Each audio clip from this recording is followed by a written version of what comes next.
दोपहर स्वीकार करिए हरबंस नागोके का इस आज के दूसरे सीधे प्रसारण में अभी तक की खबरें जो जम्मू कश्मीर में विधानसभा की सीटों पर चल रही हैं। दोपहर तक खबर यह है, जब तक ये आप खबर देख रहे हैं तब तक श्री राहुल गांधी जहाज पर बैठकर श्रीनगर पहुंचने वाले हैं। उनके साथ कांग्रेस के राष्ट्रीय प्रधान खड़गे जी भी हैं, कुछ और भी उनके साथ पदाधिकारी हैं। श्रीनगर में लैंड करने के बाद थोड़ा रेस्ट करेंगे, इसके बाद बैठक होगी और इस बैठक में पार्टी की बैठक के साथ फिर बनी हुई परिस्थिति जो यही बता रही है कि एक पार्टी को बहुमत मिलना मुश्किल है। पहले भी ऐसे भी होता रहा है, इस बार काफी ज्यादा फ्रैक्चर मैंडेट होगा। हर एक राजनीतिक दल चाहता है उसकी पैठ के साथ दूसरी राजनीतिक दल जो लगभग उनकी विचारधाराओं की हो वो मिल जाए और यहाँ पर सरकार बन जाए। इसी संबंध में श्री राहुल गांधी आज रात्रि विश्राम नाइट स्टे श्रीनगर करेंगे और शिकारे पे भी सुना है जरूर घूमेंगे। सुरक्षा व्यवस्था कड़ी स्वाभाविक होनी ही चाहिए। ये बड़ा सौभाग्यशाली है राहुल गांधी के लिए। एक समय था राहुल गांधी जब श्रीनगर आए थे उनको एयरपोर्ट से ही वापस कर दिया गया था। स्थिति ही ऐसी है। वैसे ये बात तो कांग्रेस के बाद भाजपा के कई नेताओं के साथ भी हुई है। हालात ऐसे थे, सब कुछ स्थिति सामान्य को रखने के लिए प्रशासन जम्मू कश्मीर का ऐसे कदम उठाता है। खबर यह है कि दोपहर तक की यही है कि श्री राहुल गांधी वहां विश्राम करने के बाद कल मंदिरों का शहर, जिसे उपराज्यपाल ने विकास की नगरी का नाम दिया है, जम्मू पहुंचेंगे और जम्मू में उनके नागबल मार्केट है जहां पर रमन भल्ला का निवास स्थान भी है, वहां पर वो पार्टी के नेताओं को बात करेंगे, विचार विमर्श लेंगे। इसके बाद कल शाम वापस दिल्ली के लिए रवाना हो जाएंगे। उधर सबसे पहले जो अपना एक मैनिफेस्टो है नेशनल कॉन्फ्रेंस ने दिया है और आज जम्मू कश्मीर अपनी पार्टी ने दिया है। तो कह सकते हैं कि एक सिक्के के दो पहलू हैं। जो शोले फिल्म में था, हेड भी वही तो टेल भी वही।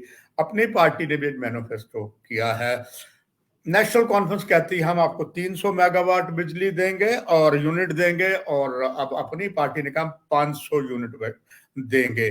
बाकी वही जो बातें हैं, अगर पीएसए में अब उसके खिलाफ हम बात करेंगे, ऐसा यानी कश्मीरी पंडितों को वापस ले जाने की बात है। हालांकि सरकार लंबे समय से ये बात कर रही है, जब 1996 में डॉक्टर फारूक अब्दुल्ला की सरकार से, उसके बाद लगातार कश्मीरी पंडित वापस भी गए हैं। मगर जो पीएसए में अंदर हो जाए उसमें क्या कोई राजनीतिक दल कुछ कर सकेगा, ये बात अलग है। प्रजातांत्रिक तरीके से सब कुछ हो सकता है।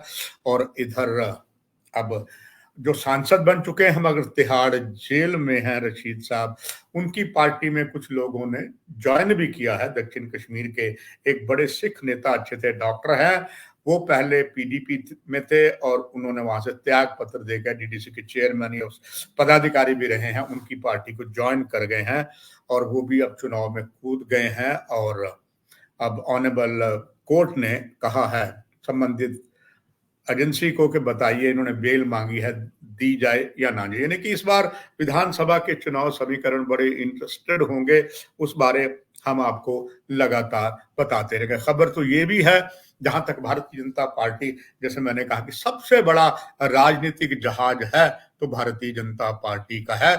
एक समय जब भारतीय जनता पार्टी की 2 लोकसभा में सीटें होती थी, तब कांग्रेस एक बड़े जहाज में थे, बड़े जहाज में फिर कहीं ना कहीं छेद भी हो जाते हैं। ऐसा ही भारतीय जनता पार्टी में है। भारतीय जनता पार्टी बड़ी पार्टी है, बनी बात है तो उसमें ज्यादा मतभेद भी होंगे। हर कोई चाहता है कि मुट्ठी आसमान, हर नेता चाहता है, चाहे वो किसी और पार्टी में था, कई कारणों से भारतीय जनता पार्टी में आया क्योंकि उसे एक अंडर कवर मिल गया था। मगर अब कवर के बाद शायद वो राजनीति चुनावी मैदान में भी कूदना चाहते, उसके लिए बातें चल रही हैं। और अब वही पुरानी मेरी कहावत भाजपा उम्मीदवारों के लिए कि एक अनाथ 100 बीमार, वो चल रही है। और अब तो चर्चा ये भी चल रही है, हमारे एक और मित्र ने एक आज बहुत अच्छी खबर दी है कि बिजनेस टाइकॉन जो जम्मू में है, वो उनका नाम भी चल रहा है कि कौन होगा। इसके बाद खबर एक और भी है कि कुछ ब्यूरोक्रेट जम्मू कश्मीर पुलिस के आईपीएस अधिकारी, 2 एक जगह से थे, पता लगा एक का तो पत्ता कट गया है, उन पर कई तरीके के आरोप कुछ भाजपा के और उसके बाएं बाजू के दलों ने लगाया। दूसरे अभी भी जो वरिष्ठ पुलिस अधीक्षक के रैंक पर हैं उनका सुना है क्लियर हो गया है, टिकट मिलती है नहीं मिलती बात है। मगर एक खबर और है कि जम्मू कश्मीर के सन ऑफ द सॉइल एक बहुत बड़े आईपीएस सेवानिवृत्त अधिकारी अच्छी कमान कर चुके हैं। वो हो सकता है वो भी चुनावी दंगल में आ सकते हैं। उनका अपना भी किरदार अच्छा है और उन्होंने बहुत कुछ आतंकवाद को खात्मे के लिए भी किया है और सेवानिवृत्त होने के बाद भी काफी ज्यादा बोल्ड उन्होंने बातें कही हैं और सरकार को आईना दिखाया है, क्योंकि वो भी इस आतंकवाद ग्रस्त राज्य में बहुत अच्छी कमान कर चुके हैं, मृदभाषी हैं, पब्लिक में अच्छी इमेज है। तो वो आईना जो है सरकार को या गुप्तचर एजेंसियों को दिखाते आ रहे हैं। अब ऐसे सूत्रों की खबर है, क्योंकि हम लोग ज्यादा सूत्रों पर डिपेंड होते हैं और आप तक ये खबर देने से पहले हम पूरा कोशिश करते हैं सूत्र हमारे सही हैं और वो संकेत कर रहे हैं। वो भी एक टिकट की रेस में है और शायद उनको भी अपना लिया जाए भारतीय जनता पार्टी की ओर से और वो चुनाव में आ सकते हैं। यदि ऐसा हुआ तो सुखद हम कह सकते हैं। फिलहाल दर्शकों, ये मुख्य अभी दोपहर तक की जम्मू कश्मीर चुनाव की खबरें हैं। अभी तक जो खबर है, आज नॉमिनेशन जो पहले चरण का है उसका आज दूसरा दिन है। अभी तक हमें कोई जानकारी नहीं मिली, चाहे तो साउथ कश्मीर से और या हमारे जिला डोडा से, किश्तवाड़ से, रामबन से कि वहां पर किसी ने फार्म भरा, क्योंकि कल से नॉमिनेशन भरने की तारीख आरंभ हो गई है। आशा की जा सकती है जैसे मैनिफेस्टो और पार्टियों का होगा, नेशनल कॉन्फ्रेंस का हो गया, अपनी पार्टी का हो गया, अब औरों का भी होगा। फिर जो उनमें उम्मीदवार होंगे, किसने कहां से फार्म भरा, वो अपना क्या शपथ पत्र देता है, वो सब जैसे पिछली लोकसभा सीट चुनाव में बताया, इस बार भी बताएंगे। फिलहाल दर्शकों, इस कार्यक्रम में सीधा प्रसारण में इतना ही। नमस्कार।